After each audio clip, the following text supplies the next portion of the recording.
What's up, everybody? You are in tune to Marvelous Talk. We got this new segment that we're doing. We are heroes. We're definitely going to talk about, some of the stuff that we're in superhero land. Shout out to Max. Definitely be with us on next Wednesday. Moving forward. And I got my co-host, my man, my mellow, Big G. What's popping, man? Man, what's popping, my man? The comic book world is sort of going topsy turvy right now because the DC's trying to mash the gas. We're trying to put pressure on Marvel, but I think that they might have hit something, but we'll see. We're going to talk about it during the show. Yeah, I'm gonna tell you the truth, man. They really are trying to put pressure for real, for real. 2022, they like announced it. It's their year, that's gonna be really hard because the multiverse of madness is phenomenal. So, but anyway, if you like the content that you're hearing, make sure you like us on Facebook, subscribe on Twitch and YouTube. Every time that we do go live, you will get notifications. And as we grow the channel, man, once we hit our first 150 in subscribers, we will definitely be giving away some cool things for you and yours. Man, listen, I just want you to know before we get into this, we are going to definitely get into this.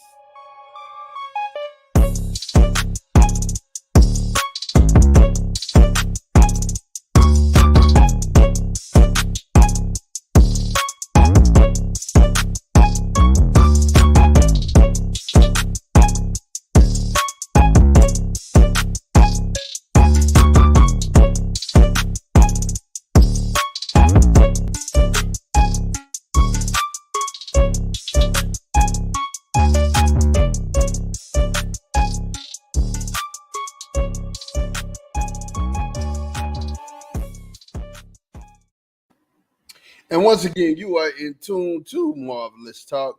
And man, listen, let's start it off. Let's start this thing off right. Listen, we got news, Daredevil news, and I'm excited about this one, man. We're gonna have the next sighting of Charlie Cox, who is Matt Murdock, and we're actually gonna have him full blown costume. And She-Hulk episodes 8 and 9. What do you think about this, Big G? What do you think about having Daredevil in the She-Hulk series? And do they actually cross in the comic book? Oh yeah, I mean, without a shadow of a doubt, the having Charlie Cox character from the Netflix series into She-Hulk makes all the sense in the world. Matt Murdock, the character, is a lawyer. Jennifer Walters, the character, is a lawyer in their non-superhero lifestyles, right? So it makes all the sense in the world to have these characters cross paths. But because even more so, it's canon in the comic book. One of the biggest runs for She-Hulk was the Amnesty series that they put together to make the Incredible Hulk, Bruce Banner, not guilty of all of his crimes. And so when I'm telling you that the world of superheroes came together to bid for Bruce Banner not to be guilty, that was a huge storyline. But Jennifer Walters wasn't the person that defended Bruce Banner, who's her own cousin. The person that defended Bruce Banner in the comic book when they put him on trial was Matt Murdock. So Matt Murdock in his own right is a great lawyer, a great defense lawyer that this can push stuff through to be able to help him. But I think it also then gives the MCU an opportunity to build out the character and the story of the Daredevil, because we know that there's so many characters tied to Hell's Kitchen, right? We do know that Jennifer Walters is a huge character from the comic book, from the Avengers, and even more so the West Coast Avengers. And we do know that part of the storyline is going to take place out in the San Francisco area.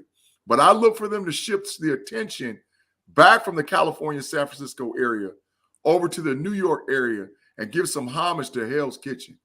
And so it's a perfect way to segue Hell's Kitchen Daredevil characters into the MCU. Man, I like that. I like the idea of us crossing platform and bring. We know we're gonna see him in Echo. We definitely know we're gonna see him in other episodes of Disney Plus. But having Daredevil back, I think just feels good, man. Daredevil is one of, and you know, I like Charlie Cox as an actor. I like Charlie Cox as an actor, and having him back into the MCU, I think is really a great thing, man. I got a wish list for the Daredevil character too, as far as the MCU versus the Netflix, man. I would love to see Charlie Cox's character Daredevil in his original yellow uniform versus his all red uniform. If he could go the yellow Daredevil uniform with the DD in the middle and the black like trunk parts on the bottom with the shoes and the skirt area, man, that'll go hard, man. You know, so I could see them doing that to sort of like reset, and then in later on renditions when he gets his own like show and series, that they flip him from the yellow outfit to the red. Because I've heard some stuff about She-Hulk that they're going to be more comic booky than any of the current MCU series and or the stuff we've seen on the big screen. I've heard that it's going to be really, really comic booky, you know, as far as the looks for the characters. Now you see, G is the one that would be talking about original suits. You know, this comic book guy is talking about original suits. Now listen, if you have not, I promised you guys on Wednesday night show, if you have not had the opportunity to go to the movies to see the Batman, please, this is where you have to get off the exit. You have to go ahead, get off, you know, come back, rewatch it after you actually do, because there are spoilers ahead. Okay. Definitely. And I got an opportunity to see the sparkly dude. I was really, you know, I was definitely shocked by what I saw. I was definitely shocked by what I saw. I did not expect to walk out of this movie giving it an 8.5 solid. Solid. 8.5 out of 10, solid. I mean, there was no holes. There was no gaps. He is number 3 in the Batman list behind Michael Keaton, definitely behind Christian Bale. He's number 3. He was an awkward Bruce Wayne, right? So you have to know this, and Big G, tell me if I'm wrong.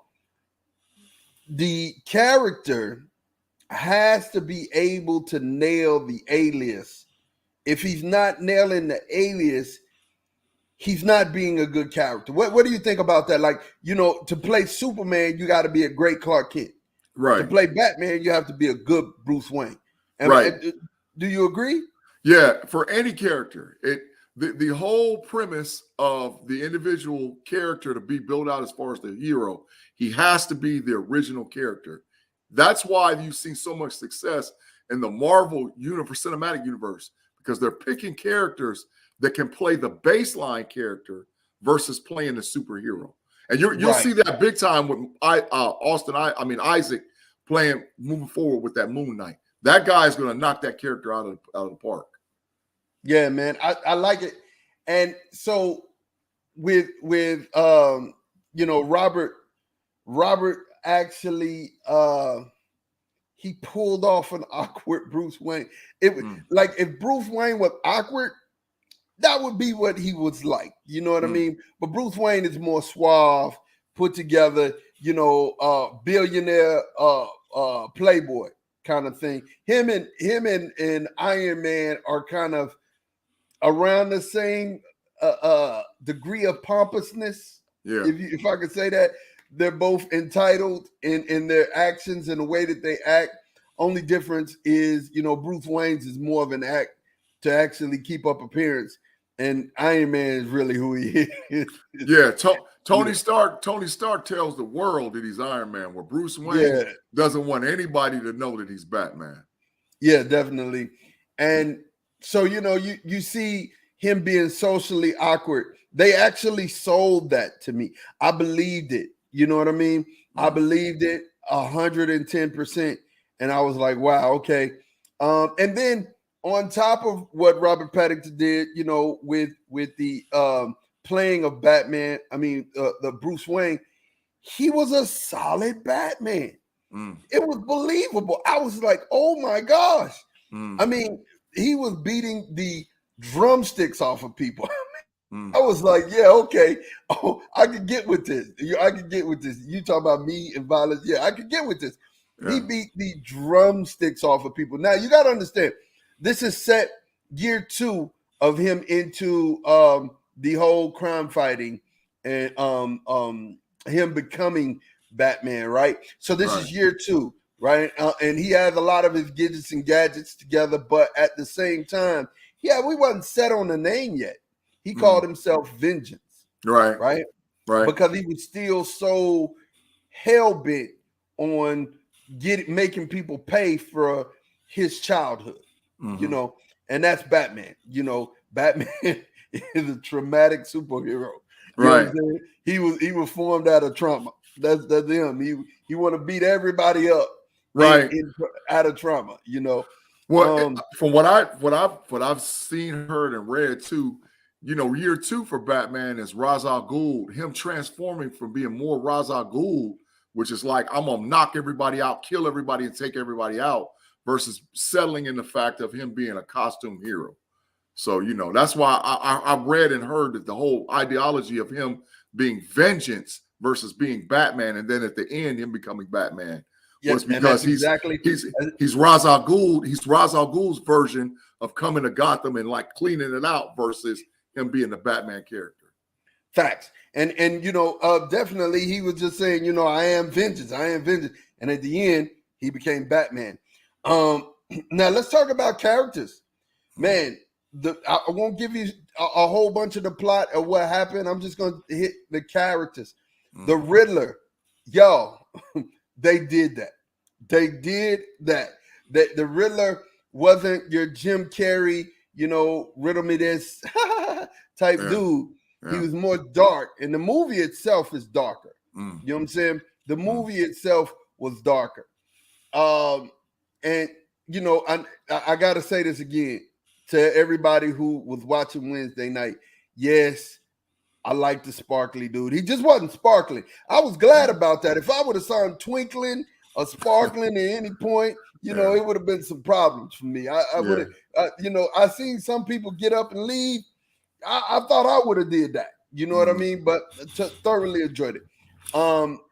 So the Riddler was definitely true to the Riddler. More maniacal, definitely more dark, you know, and these are these characters. Penguin, definitely dark. You mean Chester Cobblepot? You know, Chester Cobblepot wasn't, you know, necessarily the Penguin until after some things happened in the Dark Knight series. Same difference with Riddler. Riddler's last name was Enigma. He found out that he was adopted, and then eventually took on his namesake, which is Edward Enigma, which is the Riddler. So from what I read, that sort of ties to the storyline as well. So you're correct on the Riddler. The Riddler was an orphan, right? Definitely an orphan, and you know, brought up in an orphanage, and that's how they sold that story. But then when we talk about the Penguin, not so much. The Penguin has already, you know, been deformed, and you know, he's a crony, you know, and definitely is you're going to see the beginning stages of him. Okay. We haven't seen him yet. He ain't full, but he's there in the movie. You also got Two-Face. You got Two-Face at the end. Oh wow! Definitely was something I did not expect. Okay. You got Two-Face, and then Catwoman. I'm gonna tell you, Zoe Kravitz. Yeah. 100. So she's Selena Kyle. Is that who she is? Zoe Kravitz is Selena Kyle. And I'm going to tell you something. They're going to do, I'm just going to tell you right now, they're going to spin off because the chemistry with Zoe and Robert sold it. I mean, you were like, yeah, this is nice. They did that. Definitely. She let's put it like this. She was a better Catwoman than Halle Berry, right? And I'm talking about acting wise. And she can hold her own stunts wise. Right. Definitely. She's believable in that role. I didn't think that I would like gravitate to her like that, but Zoe is very believable in the role of Catwoman. Definitely. Right. And then So you had her cat, and then Commissioner Gordon. I like the fact that they made Commissioner Gordon a black man.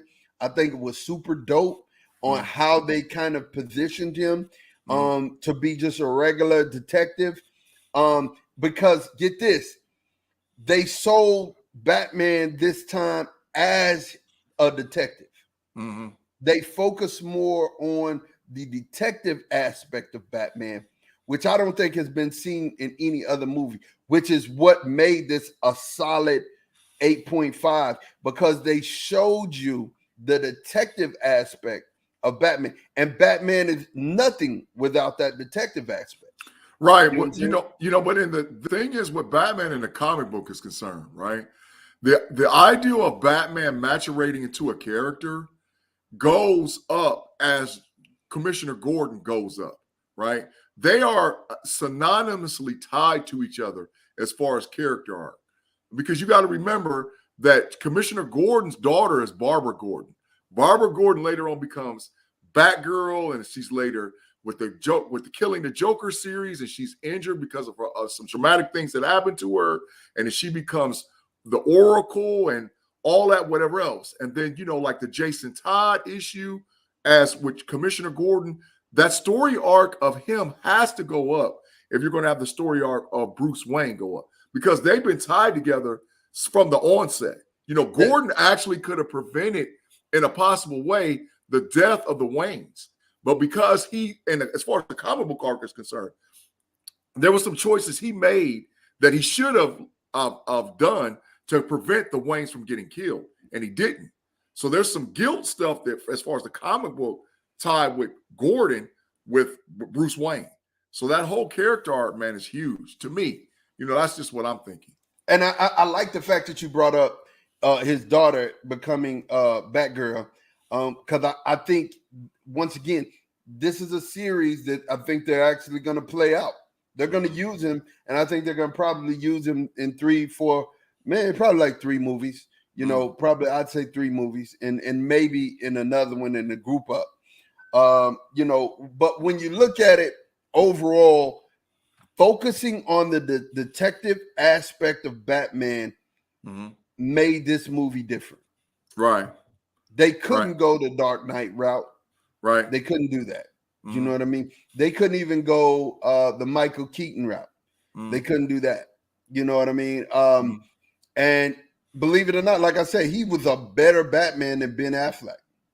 A better Batman than Ben Affleck. He is number 3. Sparkly dude is number 3 on my list of Batman. So I heard a rumor too. I heard that the Alfred character is probably the best rendition of Alfred that we've seen so far on the screen.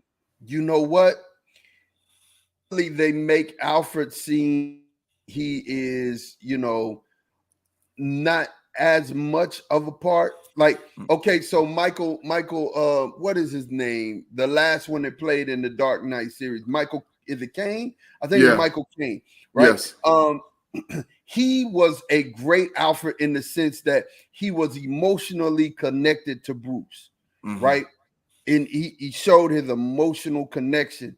But this Alfred, which is a good call out, Big G, this Alfred actually is not just emotionally invested, but he's gangster at the same time. He's a Pennyworth. He's a Pennyworth. And in the comic books, the Pennyworth is off the chain. Yeah, if you're telling me he's a Pennyworth, then they did a great job. No, definitely. He actually implied the fact that he taught Batman how to fight before he actually left and became, what he was. So he taught him things in the very beginning. And so you saw Alfred in this one not only be, just the butler, but sitting there working in tandem with Batman, giving him, source clues and giving him clues to what was going on, right? Not just antics, not just wisdom, but actually doing some of the Batman work. You know what I mean? I think that was different about Alfred in this one, man. So I think that's a really good call out, G. In the comic books, the Pennyworths are like CIA agents from British intelligence. So, and they have a lineage of family. Like, he's got sisters and aunts and cousins and friends of the family that are all like on this detective mode. They're CIA, FBI. So his web of connection is huge for the development of the character of Bruce Wayne in the comic book. So I'm glad that they didn't like dumb him down and make him seem like he was just like a non-significant character, because every great hero has got to have multiple supports in order for them to turn into what they actually turn into. So I love the fact that they build out the Pennyworth character, Alfred Pennyworth character for Batman. Yeah, facts. And the cars. Let's talk about the cars and the gear. The gear was kind of crude, right? But it's the second year of Batman. He don't have a lot of his great stuff, and you didn't see his guy around making them. The guy that Morgan Freeman played in The Dark Knight. That was a made up character. That was a made up character. Yeah, you ain't see no guy around making them. You know what I mean? Honestly. He had a lot of gadgets and gadgets, you know what I'm saying? Everyday household gadgets and gadgets that he had on it. I mean, but hey, it is what it is. His suit was bulletproof though. And let's talk about the suit before I get into the car. Second best suit. Wow. Second best Batman suit. It actually had the detachable battle ring on his chest. Wow. Right? Wow. Okay. Second best suit. Suit was phenomenal. The suit was phenomenal. I mean, I really dug it. I liked the costume designer. Didn't think I was gonna like it too much.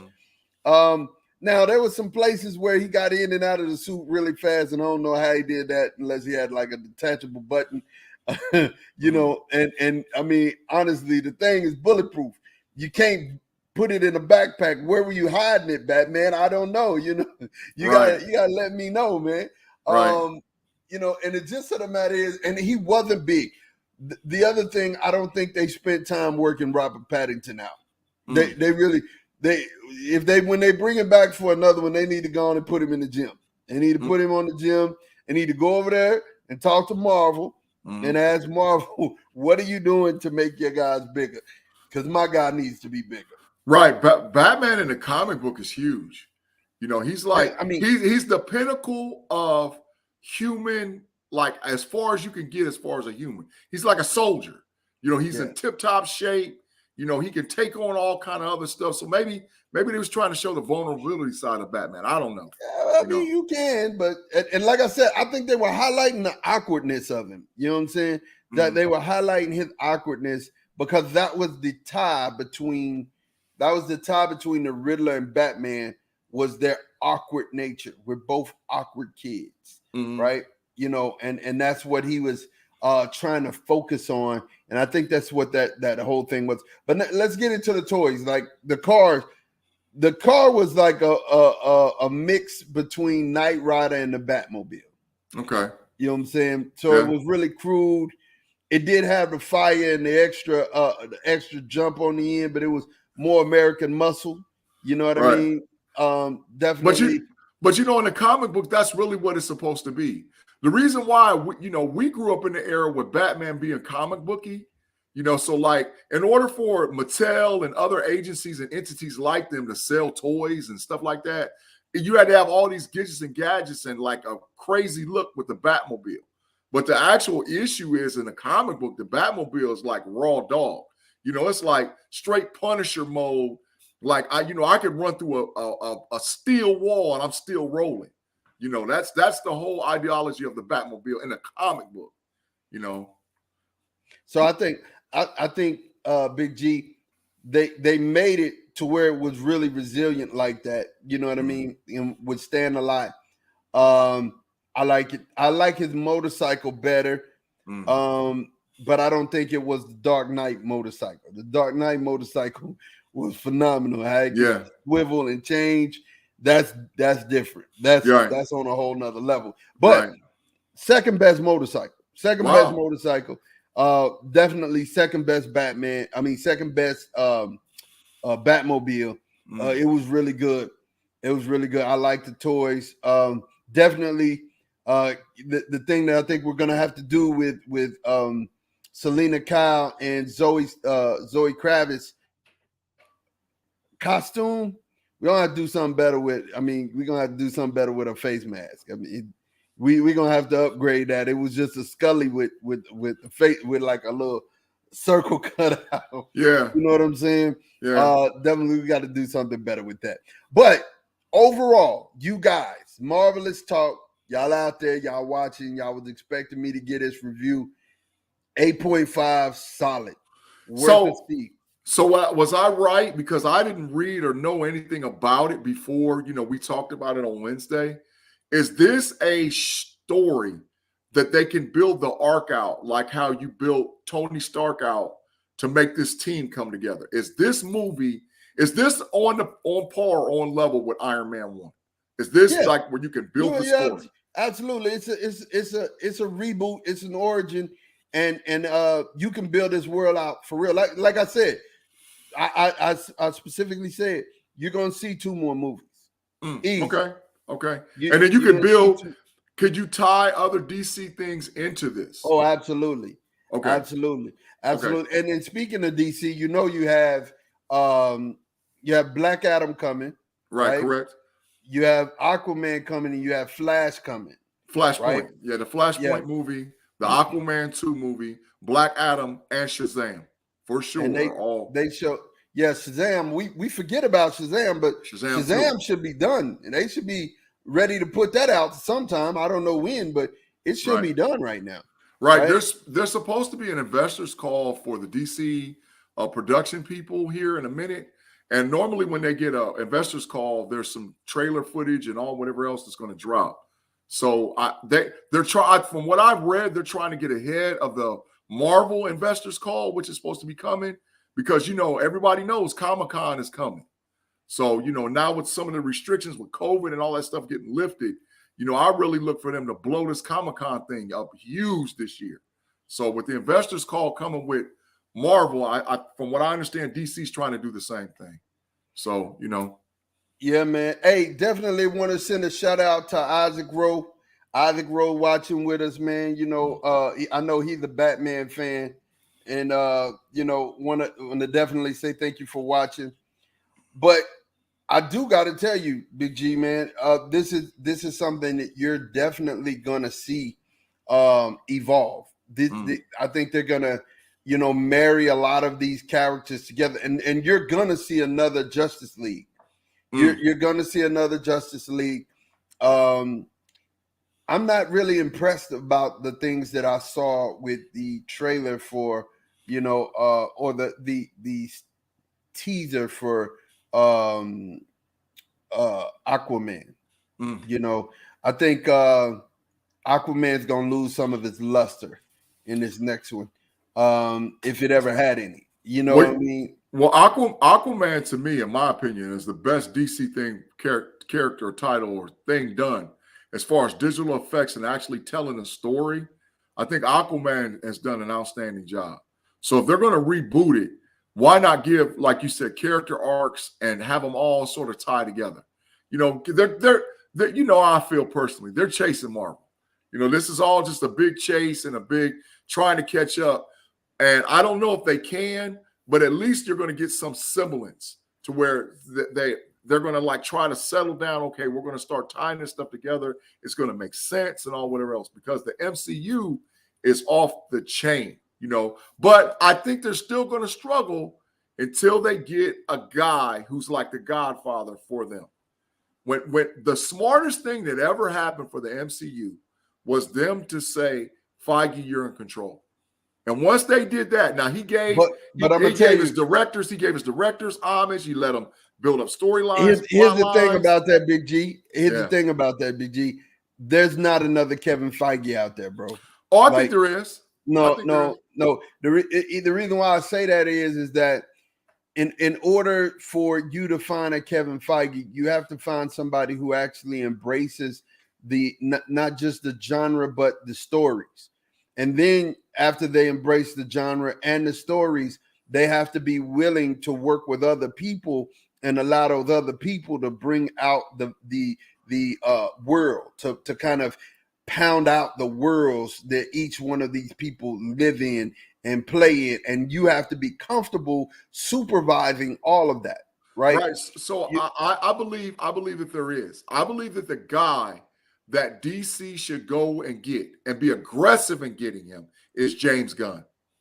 I think that if DC is aggressive, we're going to get James Gunn and giving James Gunn the creative issue to build out the storyline for DC. And then when they start canonizing stories and he's the guy that's in control, I think he's comfortable enough as a director to allow other people to tell their story, but still stay within a continuity of the story. The reason why I give him that versatility is because what he did by switching from Guardians on the Marvel side to coming over and doing DC stories and then going back to Marvel. He showed, and see, Kevin Feige was like that when he first started out. Feige worked both sides of the track. You know, he was doing animation stuff with MCU. He was doing stuff over in DC. Then he came back to Marvel. And then they were like, okay, from a creative standpoint, this guy gets it. So I think that if DC is smart as a title and, you know, all whatever else, they're going to land a guy like a James Gunn. I think that they could do it, but that's just me. Yeah. So, but still, the element, I get what you're saying. Mm-hmm. I just don't think the first element I think could be done. The second one, I don't believe so. Mm-hmm. I don't believe that that person is gonna be good with allowing everybody else to build out these worlds. Yeah. You know what I mean? All Kevin Feige does is you bring that story back to him, and he says yes or no. You know what I'm saying? Well, he puts his stamp of approval on it, right? This is the thing about Feige, right? And I got to point this out too, because I know I talk about Feige a lot on the show. Feige made a determination and decision as far as story arcs, who was everything built around. When he made the decision from the beginning that Iron Man was going to be the guy they built the whole 10-year run about, I mean, even though we had all these depth and characters and all this stuff, that first 10-year run was about Tony Stark, Robert Downey Jr., Iron Man. It started with him and it ended with him. It was his whole character arc. You saw the whole thing. Right. So I heard a rumor that this story arc that we're seeing now is about Cumberbatch, is about Doctor Strange. Everything we're going to see is he's the central guy driving the car. Right. So that's why you're going to see all this multiverse and all this other stuff. Doctor Strange's story arc is driving the car. Right. And I think Feige made that decision, even with some of the new titles that's being tied to the MCU. So I know on the DC side, that's the decision you have to make. The decision you got to make is what character's driving the car. Am I trying to sell Aquaman? Am I trying to sell Batman? Am I trying to sell Superman? Who's the guy that's driving the car? And so if they do that, then it's easy to build the story out, because think about it from the MCU standpoint, by him saying, okay, Tony Stark's my guy, and I started in with him, it made it easy. And we already, the rumors are that it's Cumberbatch, but we can already see it. Look at all the titles that's already jumped off. It's really much about Doctor Strange, at this point in the game. So, moving forward, I'm anxious to see who the next person who they build the story around with the MCU is. But I think without a shadow of a doubt, just with the titles we've seen, all of this is about Cumberbatch. That's just my thinking. So here's another thing, though, G. Here's another thing that's gonna bless you. And I saw the Doctor Strange trailer in the movie. Yeah, really? Bro. Yeah. So when he went before the Illuminati, there were some things that was a little different that I couldn't see on just, regular computer screen or regular phone screen. Yeah. The guy who's walking this way, I didn't see it before. He's holding something. Yeah. That I thought that was strange at first. Yeah. That might not be Doctor Strange, bro. I said that. I said that going all along. I said all along. I've been calling that they're going to get as close to the original Illuminati as they possibly can get. That might not be Doctor Strange. I don't know who that is holding something. Yeah. But he was holding something. And I'm wondering, is that Mordo? But I don't know. I mean, this person it looked like they had a cape and they were holding like a stick or a staff or something, because you saw it when it moved. Well, right? So the guy that has the cape and holds the staff, he's not a member of the so-called the Illuminati from what we know from the comic books, but he could definitely tie to this storyline as Dr. Voodoo. Dr. Voodoo's got a cape and a staff. But could it be? Could it be? I'm just asking. Could this be Kang? It could be. It could be. Kang could be a member of the Illuminati. Bro, I'm sitting here like, who is that? Right. Like, I was like, wait a minute. I was so convinced that was Superior Strange walking across the stage. I was like, yeah, that's Superior Strange. Okay, I got it. And that's why he bugging. No, that don't look like Doctor Strange now at all. And maybe I'm missing it. But hey, man, when you get a chance to see that on the big screen, a lot of the details that we missed were like you get a chance to really see it. You get a chance to really, really see it. And here's another thing. Wanda's statement makes her sound very bitter. As far as her comparing herself to Stephen Strange? Yeah, you paint outside the line basically, and you're a hero for it. When I do it, I'm a villain. You know what I mean? So it sounds like so let me ask you a question. When people feel like that, we're just talking about in the natural, people actually feeling like that, them being a villain versus being a hero. A lot of times, those are not introverted thoughts. Those are things that's fueled by what's going on outside of them and around them, right? Only sometimes people think that they did the right things based on their internal choice, but how everybody reacts to their internal choice. I mean, Sean, right? I mean, that's the hypocrite. That's hypocrisy. You know what I'm saying? You judge yourself by your intentions and everybody else by their actions, right? Right. So if Wanda, and the reason why I'm saying it is this: if Wanda Maximoff feels like she's the villain, somebody's telling her she's the villain. I think internally she did the right thing, right? As far as like her going through what she was going through with her kids and all. Now, her taking possession of those people, that was a little off. But as far as like over the line, you crossed the line, Wanda. Right, you crossed the line. Right, but her dealing with her grief, people. Right, her dealing with her grief. Okay, I get it. So the you issue, can't use people as action figures. She had a whole big old action figure thing. Yeah, she had a whole town, right? Yeah, so a whole town full of action figures. Right, but I think that somebody's telling her. I think somebody's telling her. The person that I believe told her that, I believe that scene that we see, and that's why I bring it up, is after her confrontation with herself. Because who better to sell you on a mind mess than yourself? You talk yourself into a lot of stuff. So when you have a conversation where Wanda has a conversation with herself, and Wanda said, you know, and get it, she's stroking her face, and nobody understands you like me. I bet these are the words that's going on. And, you know, people say you're the villain, but we're not the villain because we're doing this and we're doing that. So you came here trying to stop me, but you should be on my side. You know, that whole conversation, I believe that you're right. I believe that you're right. Somebody did tell her she was the villain, and who it was herself. Right, but and even in the trailers for Stephen Strange, right, we see what they got anytime they create a statue of somebody, that means they ego stroke you, right? So Stephen Strange, the Superior Strange, is supposed to be the super great hero. He's the one that came up with the concept 14,605,000, and there's only one way to fix it, right? You see what I'm saying? So he's been made into a hero. Wanda has not been made into the hero. She's always been, even from the beginning with her powers, she's been marginal. So I really do. I don't know if it's herself. I think there's a character behind it that's driving and telling Wanda, you're bad. You're making bad decisions. You're doing everything wrong. This is all about you messing up. But how powerful is that version of Wanda? She don't need nobody behind her. She's already off the chain. You know what I'm saying? But she still lacked confidence. Wanda. No, not the Wanda who's whooping everybody behind and got her face tore up. Not that Wanda. Okay. Not that Wanda at all. You know what I'm saying? That Wanda cold, she walk around barefooted.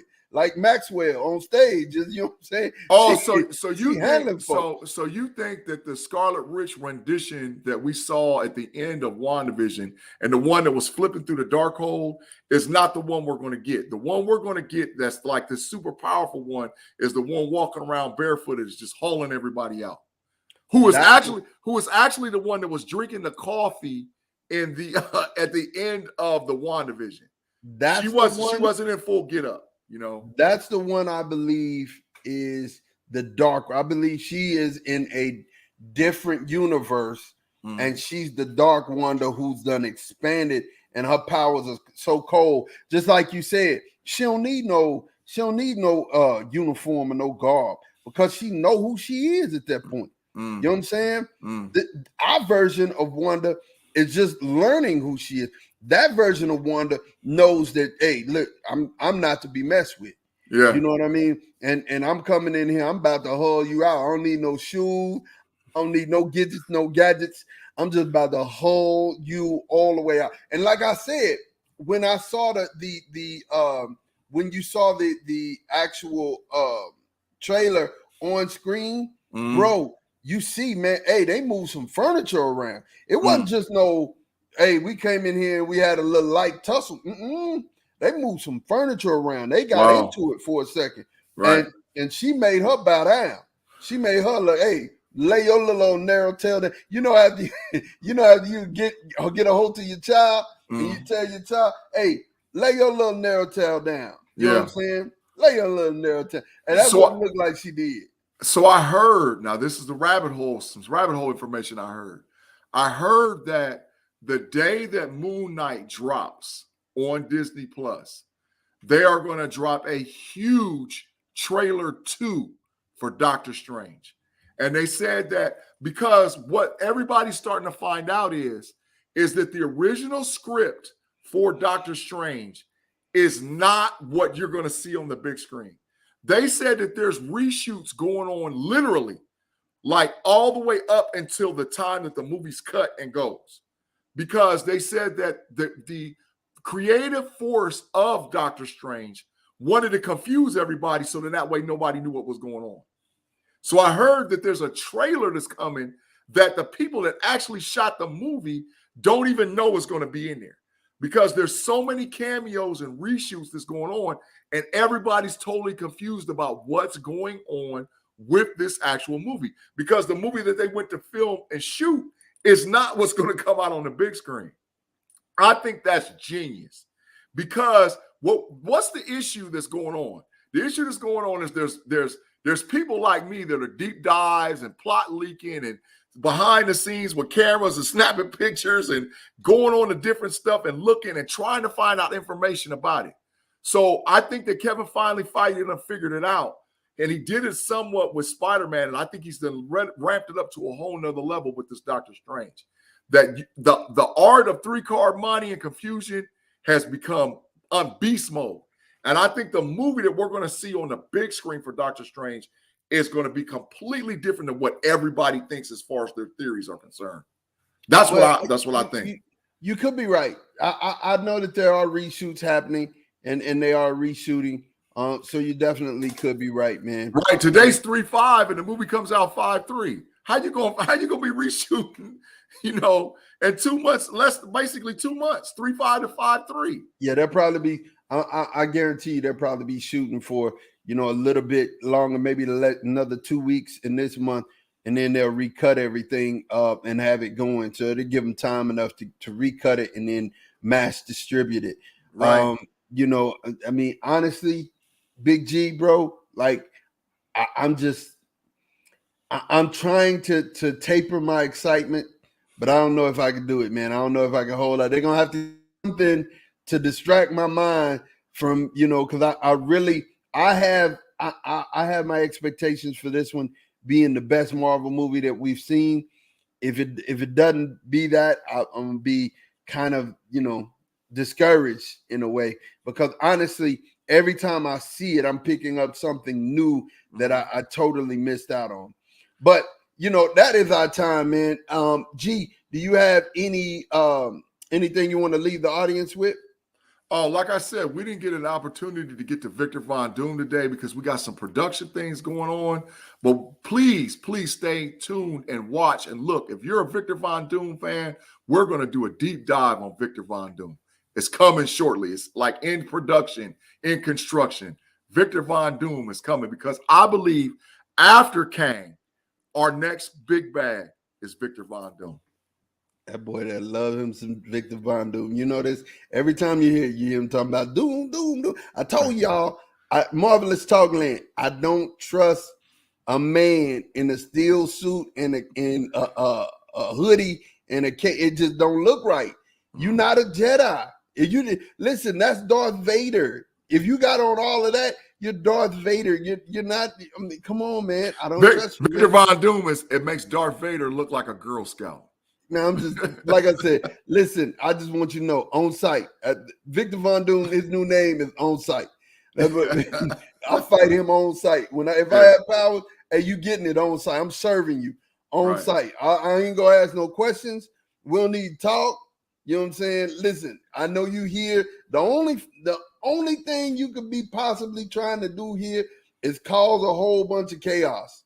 So therefore, I'm whooping your behind on site. Yes, it's sir. Going down. It's going down. Listen, if you like the podcast, make sure you like and subscribe on on Facebook, subscribe on Twitch and YouTube. So every time that we go live, you can definitely be here and catch up with us. That's our time.